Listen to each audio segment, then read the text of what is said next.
What happened while we were away, brought to you by... Pride is back at the White House. Joe Biden is having difficulty with the rainbow acronyms like the rest of us. I'm also proud to have signed an executive order on my first day in office to combat discrimination against LGBTQI, plus Americans. In addition to bragging about that executive order, the White House announced yesterday its intentions to sign an executive order that, if followed, would make it harder for children to access psychological care for gender dysphoria and would make it easier for minors to mutilate themselves, all in the name of tolerance and acceptance.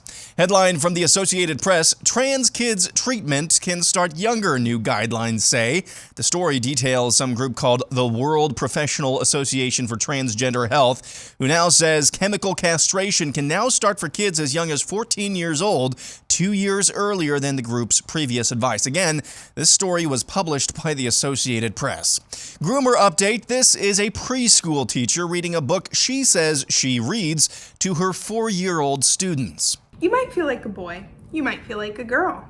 You might feel like both boy and girl, or like neither.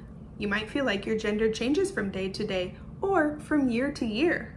You might feel that none of these words describe you perfectly. You might not be sure yet. Maybe you're still figuring it out. Your feelings about your gender are real. Listen to your heart. No matter what your gender identity is, you are okay exactly the way you are. Op-ed at National Review, When Exactly Did Drag Queens in Schools Become a Thing? By Charles C.W. Cook. Moving on, 7 Republican senators, Joni Ernst, Tom Tillis, Deb Fischer, Dan Sullivan, Rick Scott, Marsha Blackburn, and Tommy Tuberville, voted to make the United States military draft apply to women as well. The successful vote was a part of a Senate committee hearing on an amendment to the upcoming National Defense Authorization Act. Similar measures in the past few years have stalled. Messing with Texas update, GOP puke Senator John Cornyn was asked a very straightforward question by radio host Dana Lash about his support of a potential bill that would encourage states to enact red flag laws. A lot of people very hesitant to get on board with anything that renders a penalty and confiscates people's firearms, before they're even able to address the judge, because these are ex parte orders. So most of the time, people don't even know what's happening. What assurances can you give us that this would never happen, since we're apparently undoing our framework? Well, Dana, you're exactly right. I mean, we've seen repeated examples of the government abusing its authority, and you mentioned a few of them. The best thing we can do, I think, from the legislative branch is try to be very specific and clear about what we are trying to do here, and so it leaves very little room for interpretation. I don't believe you.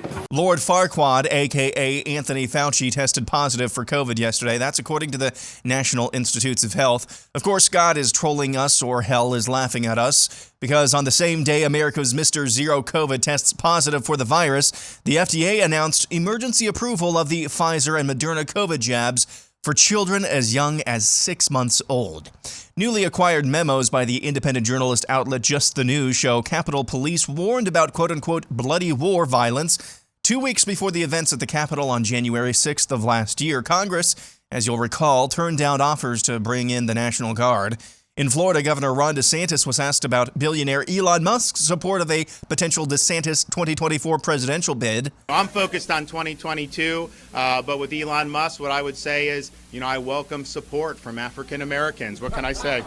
This video shows just a few of the thousands of fat cattle who have died in recent days in Kansas. The Kansas Department of Health and Environment says they are aware of 2,000 cattle succumbing to extreme heat and humidity in the region, though some reports estimate as many as 10,000 cattle have died. And finally, Postmates responds to feedback about their so-called bottom-friendly menu. Hi, I'm Vernon Wells, and I work for Postmates, and my team brought you the super popular bottom-friendly menu for Pride Month. The feedback we received was better than I could have ever expected, but I still want to respond to some of the questions our customers had. We realize a lot of you have very different diets, so starting this Friday, we're going to have a few more bottom-friendly options. We're going to have a vegan and vegetarian bottom-friendly menu, a kosher bottom-friendly menu, a keto bottom-friendly menu, and of course, the most requested, a halal bottom-friendly menu for our Muslim folks. That's comedian Danny Polishek, and that's what happened while we were away.